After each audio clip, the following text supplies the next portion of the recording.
Fired. With those words, my husband's shoulders slumped in disappointment. No, no, no, he muttered. Isn't that the best development? There's still a chance of winning this battle. I watched as the unscrupulous, bald-headed president confidently declared, "We'll win this on our own. My name is Sammy." The other day, when the microwave went ding, I instinctively said, "Yes, yes," and my daughter gave me a weird look, saying, "Mom's talking to the microwave." I'm a 40-year-old who got weirded out. Oh well, with things like Alexa and Siri, it's not strange to talk to machines these days. It was embarrassing because it was unconscious. But compared to the incredibly embarrassing people I've met in the past, talking to the microwave is not a big deal. This is a story from about 15 years ago. I was working at a certain company. The company itself was small but elite. However, it was a company that excelled in specialized tasks, such as creating programs to protect computer security. It had earned trust from major corporations, and its performance was decent at that time. The internet was not as widespread as it is today, and there was still considerable room for development in areas like security. Hence, the company was reasonably expected to continue growing in the industry. It was during this time that I met my current husband, Simon, who was a colleague. We eventually got married.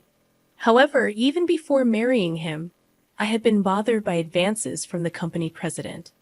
I have to say I was a cute child since childhood, well regarded even in the neighborhood, especially since I didn't gain weight and grew up smoothly.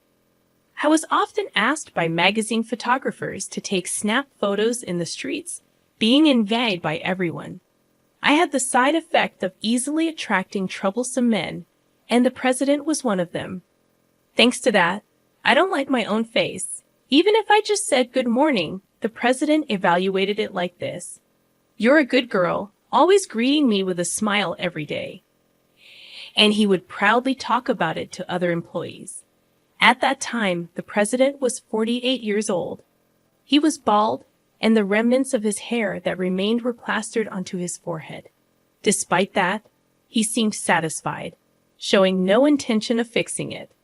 He wasn't particularly pleasant, and he was arrogant towards disliked employees while being kind to those who brought benefits to the company or pretty girls. He had a somewhat autocratic nature, creating differences among employees for better or worse. I couldn't help but feel a physiological discomfort from the president's actions. However, he was my superior, and I had to get along with him somehow. But how do you deal with a man who mistakenly thinks you're relying on him just because you went to report work? The answer was unclear. So, I managed to avoid the president's favor in a relaxed manner. But when I announced my marriage to my husband, the president started persistently inviting me to meals. Although our workplace romance was kept secret, people who knew about my relationship with my husband knew. However, the fact that the president increased his attempts at this timing showed that he hadn't realized anything about my relationship with my husband until then. It was just things like feeling his gaze or hearing that he liked me from other employees. So, I had intended to handle it with grace, but it became troublesome when it escalated. How about going to a private Italian restaurant? We can spend time without reservation. Just the two of us. I said I would treat you last time, but you refused, saying you didn't have any money. I bought wine from your birth year. This time, let's drink it at my place. It won't cost you anything. Didn't you say you didn't like alcohol? I found a bar where they specialize in sweet cocktails. Let's go together. We can reserve a private room. And there's a spacious space in the back. Hey, when are you going to go out with me alone? Even after repeatedly refusing all these invitations, the president didn't give up. He believed that I was aware of his feelings and was intentionally teasing him, calling me a little devil. Any invitation was too transparent, with an obvious intention to get me drunk and take me to a private room. It was impossible to consider it as part of work.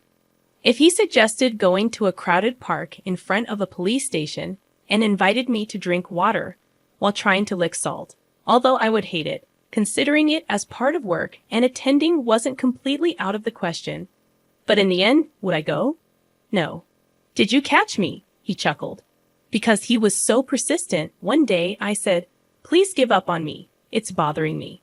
Until then, I had avoided expressing my feelings like this because I was afraid that if I did, the president would realize that I was aware of his interest, making the situation more complicated. But on this day, the stress got to me, and my true feelings slipped out. The president, as expected, happily smiled and put his hand around my waist. "You were aware of my feelings all along, deliberately teasing me, you little devil." His creepy touch gave me goosebumps, and without thinking, I pushed the president away and just ran away.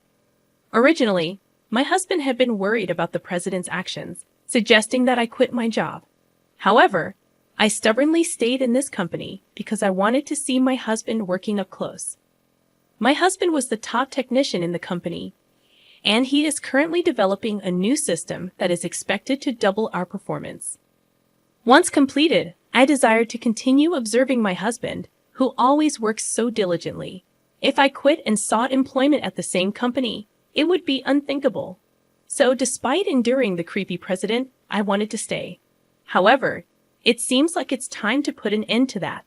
The next day, I submitted my resignation letter to the company, meaning the president. Since last night, I had already discussed everything with my husband, and he strongly advised me to resign. So with a determined mindset, I confronted the president. However, the president did not accept it. He tried to retain me by offering various favorable conditions, such as raising my salary or giving me a higher position.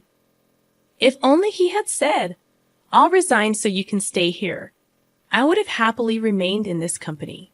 What's causing you so much dissatisfaction? "If you want, I can even promote you to be the president's wife," said the president, smirking. I couldn't fathom why that made me uncomfortable.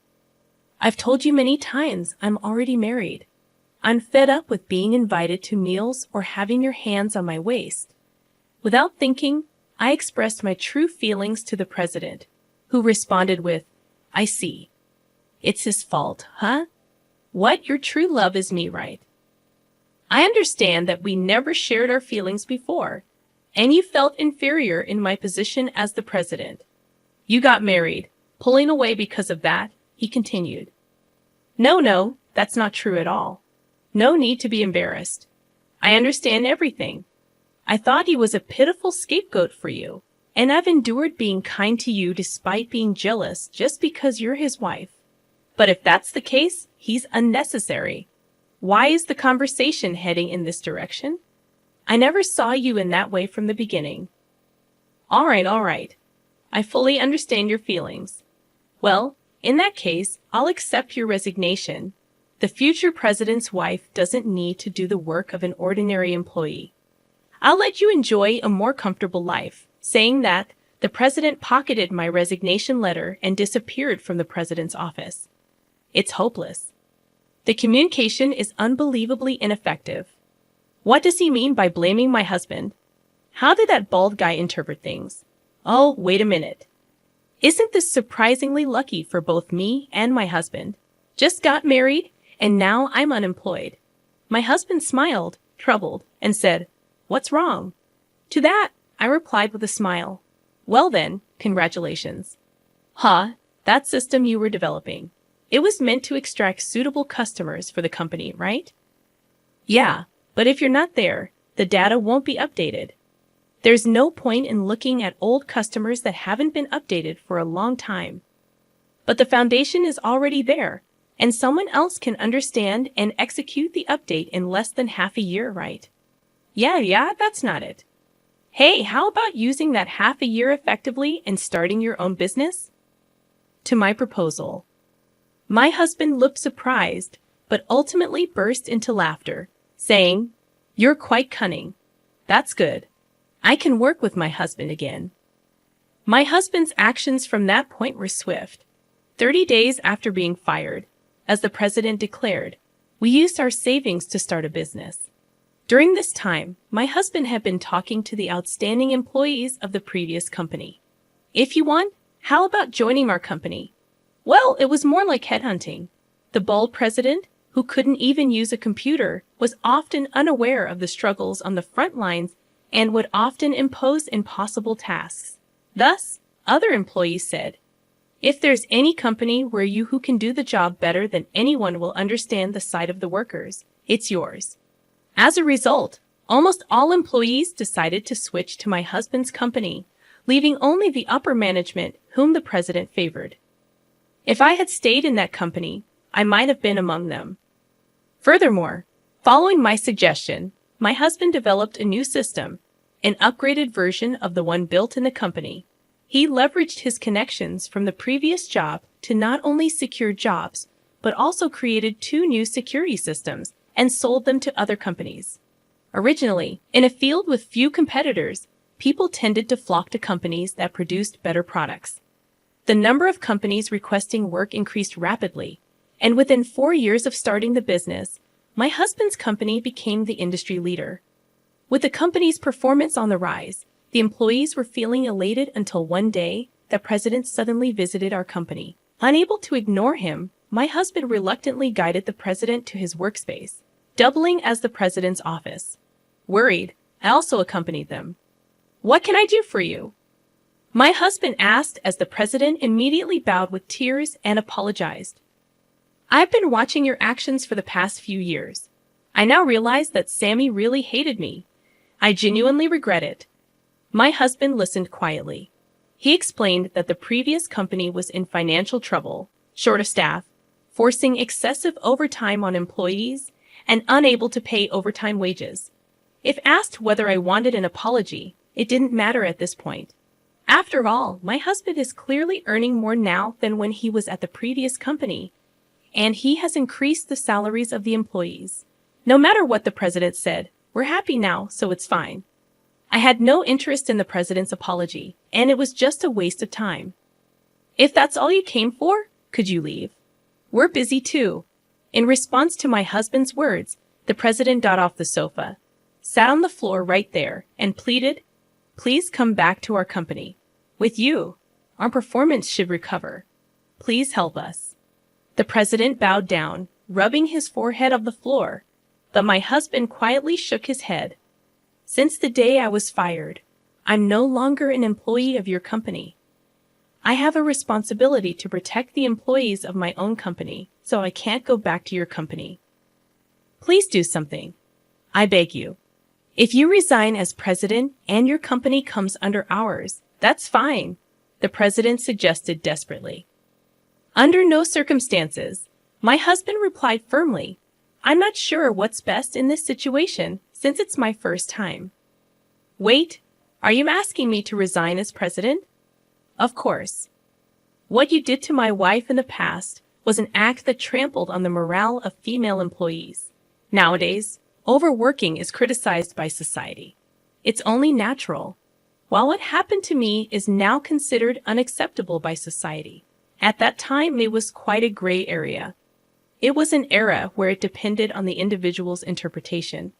Even if someone claimed they were touched inappropriately, you receive excuses like no ulterior motive, just a stumble, overly conscious woman, or face defamation, denying the truth, and eventually getting fired.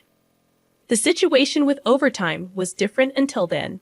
Ignoring labor laws and allowing excessive overtime was common. With changes in laws and a gradual shift in public perception towards long working hours being bad, the president's actions would be harshly punished if reported to the appropriate authorities. At first, the president kept repeating, "Isn't there any other option? Please spare me from resigning." But realizing the gravity of his actions, he understood that remaining at the top of the company was impossible. The president stepped down from his position, and my husband absorbed and merged his company. All the employees were taken in, and the overtime pay that couldn't be paid was settled. Here, since our company was flourishing, it actually turned out to be a relief. The president's company had low wages, so the overtime pay wasn't a significant amount. We won. When you proposed that I should start a business when I became unemployed, I never thought we could expand the business enough to crush the president's company. I believed in your ability. Really? Aren't you just trying to flatter me and boost my ego? No way. You caught me. While talking about such things as a couple, I sincerely felt relieved that everything went well. Later, It turned out that someone leaked the conversations in the president's office, which I never told anyone about. The embarrassing actions of the president, who used to flirt with me, became public. Since it's a small company, it didn't make it to the news on television, but it was reported in local newspapers, including the Overtime issue. Apparently, more people read local papers than watch TV or read famous magazines. The president became a scorned figure in the local community, and playing president became a trend among kids. It was a surreal game where they persistently flirted with a pretended reluctant girl. If the president saw it, it would be too embarrassing, and he would probably dig a hole to bury himself. By the way, the president was divorced and had a middle school daughter.